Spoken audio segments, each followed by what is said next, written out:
Bismillahirrahmanirrahim. Assalamualaikum warahmatullahi wabarakatuh. Baik, dalam kesempatan kali ini saya akan mencoba untuk membuat materi yang biasanya saya siapkan untuk sebelum pembelajaran ya, 1 minggu sebelum pelajaran. Kemudian materi itu akan saya buat di PPT. Lalu untuk tahapannya sendiri biasanya saya membuatnya melalui ini ya. Jadi saya siapkan dulu di Word, kemudian nanti tinggal saya paste ke copy paste ke mana? Ke PPT. Ya, ini sebagian sudah saya buat materi tentang buat kalimat SPOK untuk kelas 6. Oke, ini sudah. Kemudian ini agaknya saya tebeli terlebih dahulu. Ctrl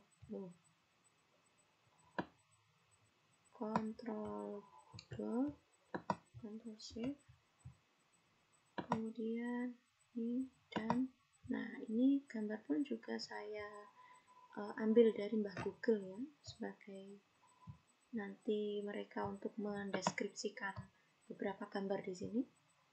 Kemudian ini masih kosong. Oke, menentukan ide pokok dalam suatu paragraf. Ini saya masukkan di sini. Ini sudah saya siapkan. Oke, Ctrl C.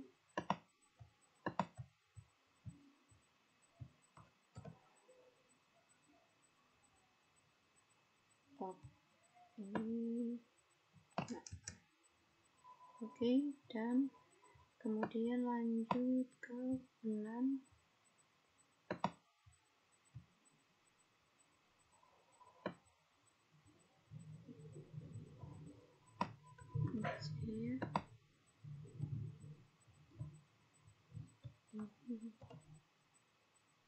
Dan paragraf dan oke.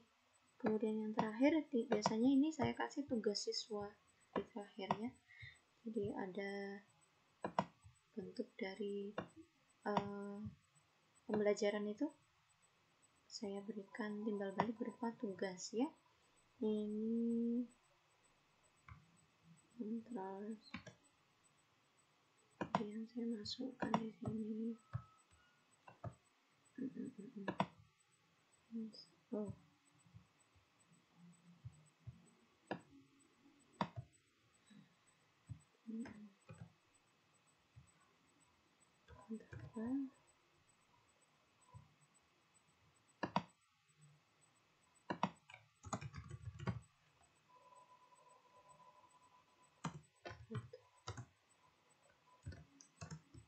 Membuat kalimat deskripsi sebanyak 1 halaman dan menentukan ide pokok dari setiap paragraf yang telah tertulis. Oke. Teks yang sudah ditulis kalian buat SPOK-nya. Silakan dibuat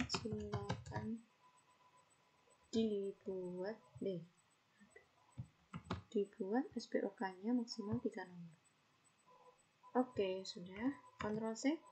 Biasanya saya save dulu ya. Kemudian setelah saya save, nantinya akan saya upload ke e-learning. Saya upload ke e-learning.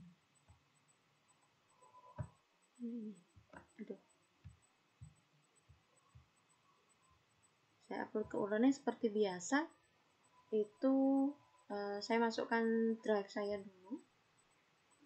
Kemudian setelah masuk ke drive, Google Drive, Gmail.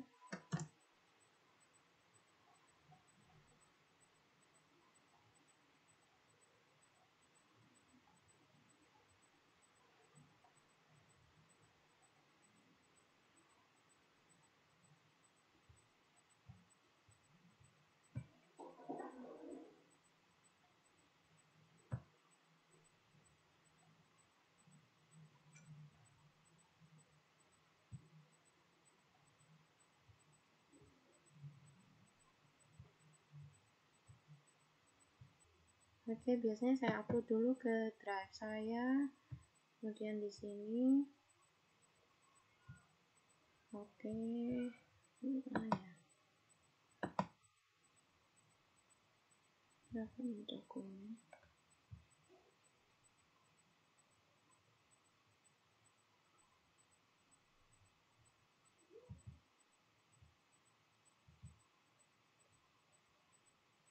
kalimat SPOK. Oke, muncul.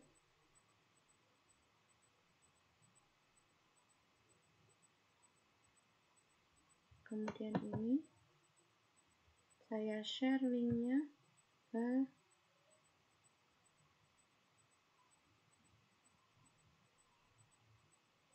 ini, coba kita cek dulu viewer. Oke, copy link to dashboard.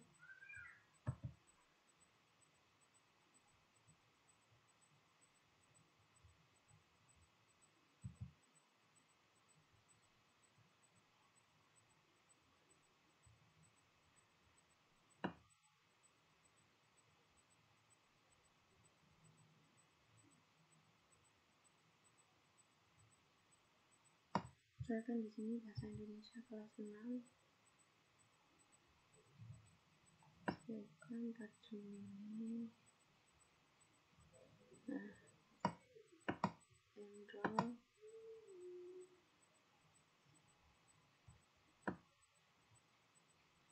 Kemudian sini, misalkan di sini ya. Saya masukkan di sini materinya.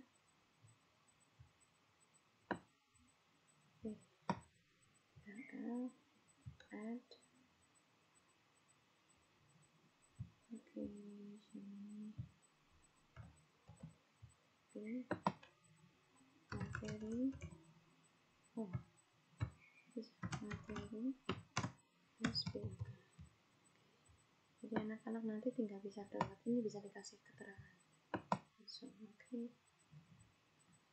Baik, itu tadi ya untuk ini saya bukan dulu untuk bagaimana saya membuat materi untuk anak-anak. Kemudian untuk selanjutnya tahapan dalam penyampaian materi. Ya, baik, saya mulai ya. Mungkin dari sini buka. Oke. Saya awalnya membuka dengan salam dulu, menyapa anak-anak. Itu kita mulai ya. Bismillahirrahmanirrahim. Assalamualaikum warahmatullahi wabarakatuh. Bagaimana kabarnya anak-anak? Semoga sehat-sehat selalu. Baik, di sini siapa yang kira-kira yang belum hadir ya? Ustaz absen dulu ya. Siapa ya? Oh, Mas Zain. Mas Zain sudah hadir apa belum ya? Oh, sudah. Oke, baik. Dari kelas A yang belum hadir 2. Nanti minta tolong dihubungi ya teman-temannya yang lain ya. Oke, terima kasih. Halo anak-anak, kok ada yang tutup kamera ini? Lagi ngapain di sana? Sehat-sehat toh? Iya, oke, baik. Kita hari ini fokuskan dulu ya, fokuskan dulu belajarnya. Fokuskan pikiran untuk kita mulai belajar. Kita mulai belajar dengan membaca basmalah bersama. Bismillahirrahmanirrahim. Oke. Ini ya. Jadi anak-anak, sebelum kita membuat kalimat SPOK, mungkin kita bermain-main terlebih dahulu. Ada yang tahu ini angka berapa? 1. Oke, angka 1. Angka 1, ini ada yang mengibaratkan jari ini adalah 1. Kemudian ada juga yang berpikiran bahwasanya jari ini adalah 3. Ya, dapat dari mana ya 3? 1, 2, 3. Garis yang ada di ruas-ruas jari ini ya. Oke. Kepalkan tangan, kemudian lingkup-lingkupkan. Ya, goyang-goyangkan. Oke, nampaknya sudah tidak ada yang ngantuk. Oke, baik. Kita fokus ya, mulai fokus. Baik. Siapa di sini dari kalian yang sudah pernah belajar tentang kalimat SPOK? Oh ya, baik Mas Jen, boleh silakan. Oh, oke. Baik, kali ini kita akan belajar kalimat SPOK ya anak-anak, seperti yang sekilas tadi dijelaskan oleh Mas Jen tentang kalimat SPOK. Subjek, predikat, objek, dan keterangan ya. Ada 4 aspek di situ dalam kalimat SPOK. Baik, kita lanjut. Nah, kalimat SPOK. Betul ya apa yang sekilas tadi dibahas disampaikan oleh Mas Zain. Yang pertama, kalimat yang terdiri dari subjek, predikat, dan objek. 3 komponen utama dalam kalimat SPOK. Sebuah kalimat bisa dikatakan menjadi kalimat yang lengkap ketika ia memiliki yang namanya subjek, predikat, objek, dan juga keterangan. Keterangan itu hanya sebagai pelengkap. Nah, untuk melengkapi SPOK biasanya ditambahkan keterangan ataupun pelengkap. Ada juga kalimat yang tidak dikasih keterangan ataupun pelengkap, hanya SPOK saja. Tapi untuk menjadikan sebuah kalimat itu bisa terasa enak terbaca, bisa enak didengar, dan ada keterangannya, maka di situ ditambahkan yang namanya sebuah keterangan, baik itu keterangan waktu, tempat, tujuan, latar, dan lain-lain. Itu untuk memperjelas sebuah kalimat itu disampaikan. Oke, nah contoh kalimat SPOK sendiri itu ada di sini. Kalian bisa lihat di slide-nya ya. Budi membantu Ani dengan ikhlas. Budi sebagai subjek, kemudian membantu sebagai predikat, Ani objek dengan ikhlas keterangan. Nah, kita kuliti satu persatu ya. Sebuah subjek itu biasanya digunakan sebagai kata ganti orang. Dia, mereka, nama orang, kemudian tumbuhan, binatang, dan lain-lain ya. Kemudian membantu, yang namanya membantu itu adalah kata kerja atau predikat. Nama lainnya di bahasa Indonesia itu adalah predikat ya. Kata kerja itu seperti apa sih Ustazah? Nah ini membantu. Membantu juga bisa. Kemudian ada juga bekerja, kemudian menyapu, memasak, mengepel, belajar, lalu berlari, dan kawan-kawannya ya. Tuh, yang sifatnya predikat itu adalah kata kerja. Di predikat bersifat sebagai kata kerja. Fungsinya predikat adalah kata kerja. Oke, Ani ini adalah sebagai objek keterangan, objek yang menjelaskan dari Budi membantu siapa ya? Budi membantu seseorang. Budi membantu Ani. Lalu dia dilengkapi dengan kata keterangan seperti dengan ikhlas, atau misal Budi membantu Ani di rumahnya. Berarti sifat di rumahnya itu adalah sebagai keterangan tempat ya.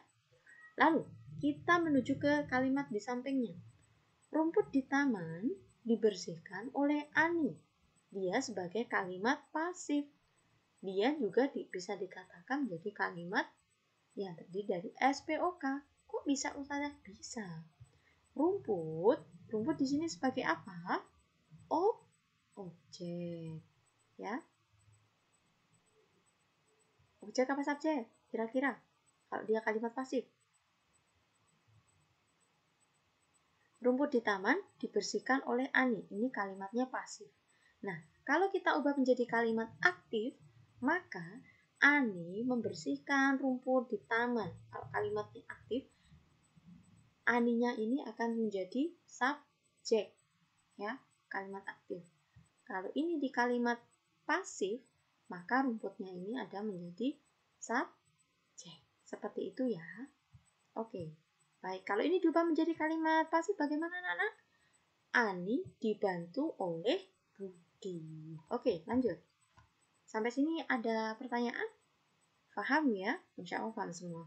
Nah, di dalam sebuah kalimat itu pasti memiliki yang namanya tanda baca. Untuk fungsinya adalah sebagai penjeda. Jadi kalau misal di dalam kalimat itu tidak ada tanda baca, maka kita akan lanjut terus kayak sepur, nggak berhenti-berhentinya. Nafasnya juga susah, gitu ya. Jadi ini untuk sebagai penjeda antara kalimat yang satu dengan kalimat yang lain. Ada tanda titik, kemudian tanda tanya yang biasa kita temukan di kalimat di kalimat tanya, kemudian tanda seru, koma, titik dua ini berarti banyak contohnya ya. Misalnya, ibu ke pasar membeli seperti titik dua, ibu pergi ke pasar membeli banyak barang seperti sayur, seperti titik dua, sayur, cabai, tomat, dan lain sebagainya. Ya, kemudian tanda titik dan petik dan tanda hubung. Kita lanjut. Nah, mendeskripsikan sesuatu dalam bentuk tulisan. Kebetulan gambar ini Ustazah ambil dari Google ya. Jadi kira-kira apa yang ada di pikiran kalian ketika melihat beberapa gambar di sini berbeda-beda. Ada yang sungguh maha besar Allah ya menciptakan ciptaannya. Ada yang di sini tuh apa ini namanya? Laut ya dengan ikan-ikannya, lalu gunung, sawah, hutan dan pesawat-pesawat terbang hingga delman sebagai sebuah kendaraan ya. Ini maha besar ciptaan Allah yang telah menciptakan berbagai kehidupan di muka bumi ini. Kalau kita sebagai manusia itu tidak bersyukur akan apa yang kita dapatkan, akan apa yang diberikan oleh Allah, maka kita sejatinya adalah orang yang tidak apa? Kira-kira tidak apa ya?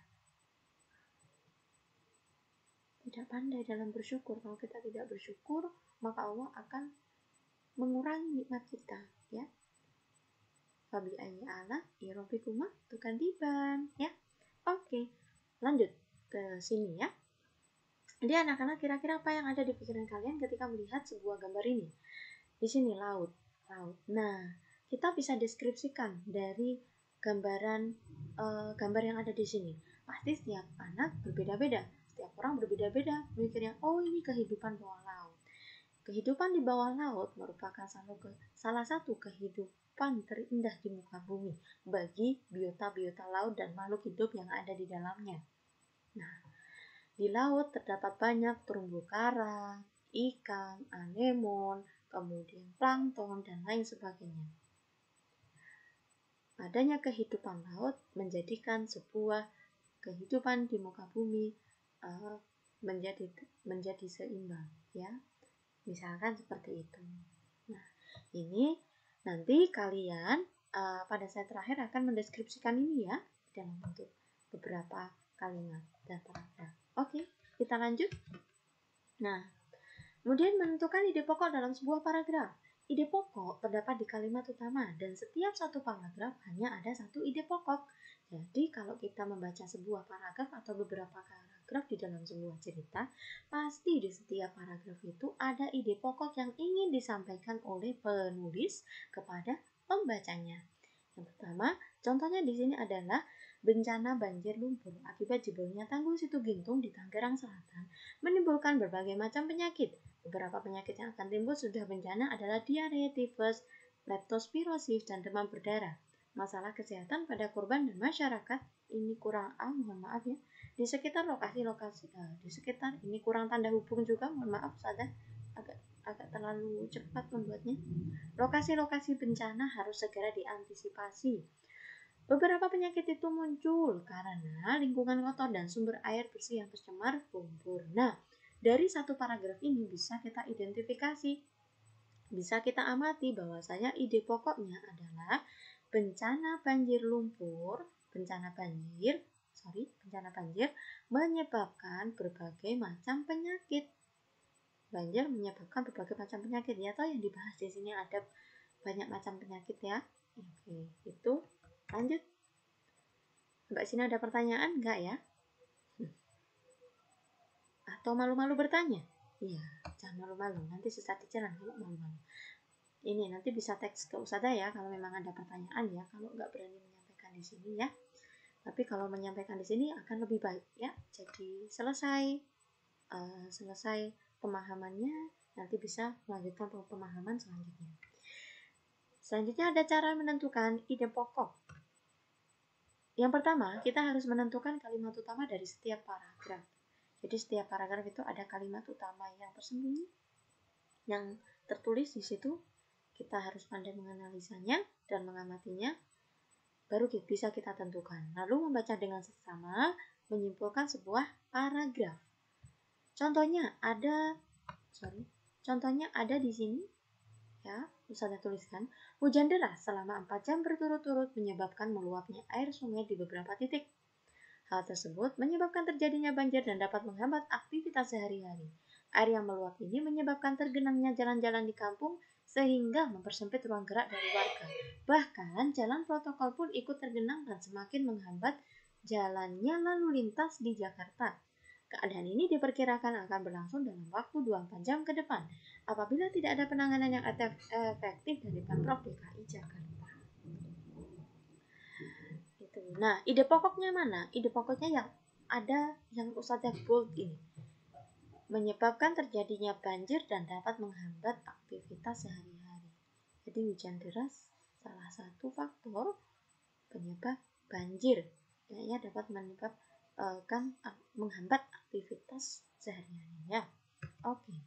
Sekarang nggak ada pertanyaan anak-anak? Kok diam semua?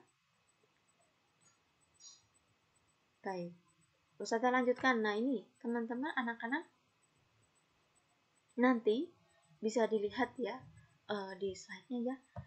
Tugas kalian adalah yang pertama, membuat kalimat deskripsi sebanyak 1 halaman dan menentukan ide pokok dari setiap paragraf yang telah tertulis. Artinya di sini kalimat deskripsi. Apa itu kalimat deskripsi? Sudah pernah Ustazah bahas sebelumnya. Kalimat yang menjelaskan sebuah keterangan. Artinya itu bisa berupa dari gambar ataupun dari berbagai sumber yang lain, sebuah tulisan dan lain-lain ya. Kita mendeskripsikan sesuatu, baik itu tempat ataupun sebuah kejadian dan lain-lain ya. Jadi kalimat deskripsi banyak 1 halaman dan menentukan ide pokok dari setiap paragraf yang telah tertulis. Apa yang dideskripsikan Ustazah? Yang dideskripsikan adalah yang ada di slide 4 tadi. Ini yang slide keempat. Yang dideskripsikan adalah gambar, salah satu gambar saja yang ada di sini, kecuali gambar ini.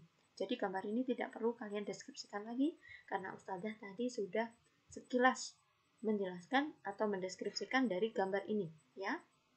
Jadi kalian cukup ambil 1 gambar selain laut, ya. Ini gambar ini kalian deskripsikan, kemudian nanti kalian tulis di Word, itu ya. Oke. Dan jangan lupa di dalam deskripsi itu kalian maksud Ustazah adalah setelah menentukan kalimat deskripsi dari salah satu gambar tersebut sebanyak 3 paragraf, maka kalian menentukan ide pokoknya dari deskripsi yang telah kalian tulis. Ide pokok yang seperti Ustazah contohkan tadi ya. Nah, itu. Kemudian yang kedua, teks yang sudah ditulis silakan dibuat SPOK-nya. Ya. Jadi tentukan SPOK dari setiap kalimat yang kalian tulis, deskripsi yang kalian tulis. Jadi tugas pertama Ustazah ulangi sekali lagi, buat kalimat deskripsi dari salah satu gambar tadi di slide selain gambar laut. Lalu setelah itu yang kedua adalah kalian menentukan ide pokok dari deskripsi yang telah kalian tulis. Ya, yang ketiga, kalian membuat kalimat SPOK dari deskripsi tersebut. 3 nomor saja. Oke, itu saja dari Ustazah. Jika ada pertanyaan nanti bisa ditanyakan lewat WhatsApp atau via lain ya. Boleh langsung chatting Ustazah ya. Terima kasih atas kesempatannya, mudah-mudahan bermanfaat semua. Sekian Ustazah tutup. Assalamualaikum warahmatullahi wabarakatuh. Setelah melalui proses penyampaian materi tadi, selanjutnya materi akan direkam dalam bentuk video. Maka selanjutnya kita gunakan aplikasi Bandicam ya, yang digunakan untuk merekam. Bisa pakai Bandicam, Camtasia dan lain-lain. Coba kita rekam pakai Bandicam, maka kita buka Bandicamnya dulu di data saya simpan di sini, kemudian kita klik ini,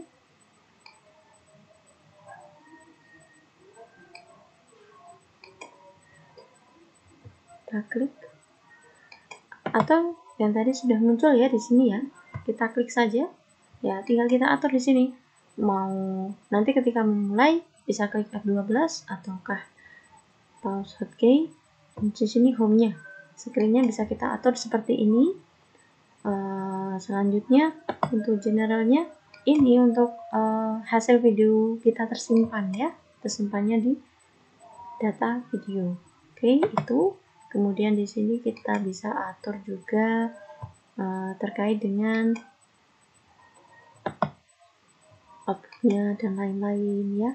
Itu lalu kalau kita pengen ke sini videonya ini ya, kita atur untuk settingan mikrofon atau suara.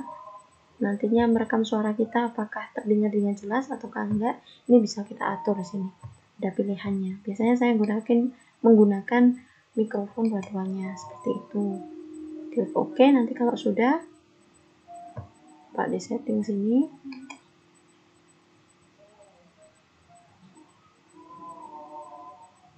Nggak keluar ya, ini susah. Oke, ini ya bibit-bibitnya di sini bisa kita atur pakai mikrofon atau yang lain ya. Biasanya harus sama antara atas dan bawahnya. Oke, next selanjutnya adalah kita coba ke loading ke bagian webcamnya. Nah, ini sebagai pilihan. Nanti seandainya mau layar kita mau tampak pojok bawah, kanan bawah, ataukah sebelah sini, ataukah pojok kanan atas, kiri, itu ya bisa kita atur semuanya sesuai dengan kebutuhan kita. Lalu di sini pun ketika kita menggunakan green screen ini bisa kita pakai kunci chroma ya untuk terlihat dengan jelas. Untuk menghilangkan green screen kita pakai kunci chroma ya, agar tidak terlihat kotak seperti itu. Oke, itu kita oke saja ini ya, kita oke, ini oke. Kemudian nantinya langsung kita start di sini, klik ini start ya. Ini sudah dalam bentuk merekam, jadi itu dari saya. Nanti kalaupun stop, ini tinggal klik stop sini ataupun klik F12. Kalau mau pause, shift F12.